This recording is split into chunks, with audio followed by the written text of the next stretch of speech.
ബീഹാറിലെ വോട്ടർ പട്ടികയിൽ നിന്ന് വോട്ടർമാരെ കൂട്ടത്തോടെ ഒഴിവാക്കിയെങ്കിൽ ഇടപെടുമെന്ന് സുപ്രീം കോടതി. മരിച്ചെന്ന പേരിൽ ജീവിച്ചിരിക്കുന്ന ആരെയെങ്കിലും ഒഴിവാക്കിയോ എന്ന് ബോധ്യപ്പെടുത്തണം. കരട് പട്ടികയിൽ പോരായ്മയുണ്ടെങ്കിൽ ശ്രദ്ധയിൽപ്പെടുത്തണമെന്നും സുപ്രീം കോടതി നിർദ്ദേശിച്ചു. വിവരങ്ങൾ നൽകാൻ ധനസുമോദ് ചേരുകയാണ്. സുമോദ്, ഈ കാര്യം സുപ്രീം കോടതി പരിശോധിക്കുകയാണ്. എന്തൊക്കെ നിരീക്ഷണങ്ങളാണ് കോടതി നടത്തിക്കൊണ്ടിരിക്കുന്നത്? സുപ്രീം കോടതിയിൽ പ്രശാന്ത് ഭൂഷൺ ഉൾപ്പെടെയുള്ളവർ സമർപ്പിച്ച ഹർജി പരിഗണിക്കവെയാണ് ജസ്റ്റിസ് സൂര്യകാന്ത് അധ്യക്ഷനായ ബെഞ്ചിന്റെ ഒരു സുപ്രധാനമായ നിരീക്ഷണമുണ്ടായത്.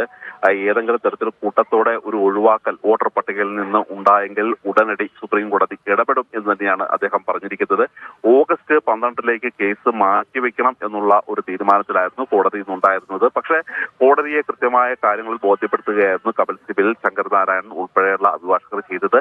ഇതുമായി ബന്ധപ്പെട്ട് 65 ലക്ഷം പേരാണ് ഇനിയും ഈ പരിശോധനയ്ക്ക് വേണ്ടിയുള്ള തെളിവുകൾ നൽകാതിരിക്കുന്നത്. സ്വാഭാവികമായും അവരെല്ലാം വോട്ടർ പട്ടികയിൽ നിന്ന് പുറത്തു പോകുന്ന ഒരു അവസ്ഥയിലേക്കാണ് കാര്യങ്ങൾ എത്തിച്ചേരുന്നത്. അങ്ങനെ ഒരു കൂട്ടത്തോടെ ഉള്ള ഒരു ഒഴിവാക്കൽ തന്നെയാണ് ഉദ്ദേശിക്കുന്നതെന്ന് പറഞ്ഞു.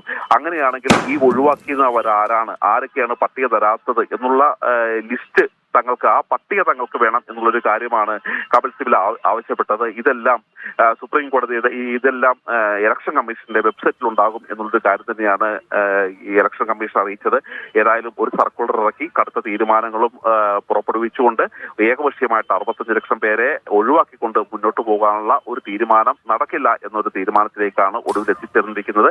അതുകൊണ്ട് തന്നെയാണ് ജീവിച്ചിരിക്കുന്നവരെ മരിച്ചിരിക്കുന്നവരായി കണ്ടുകൊണ്ടുള്ള ഒരു ഒഴിവാക്കൽ ഉൾപ്പെടെയുള്ള കാര്യങ്ങൾക്ക് തടയിടാനായിട്ട് സുപ്രീം കോടതി ഇപ്പോൾ തയ്യാറായിരിക്കുന്നത്.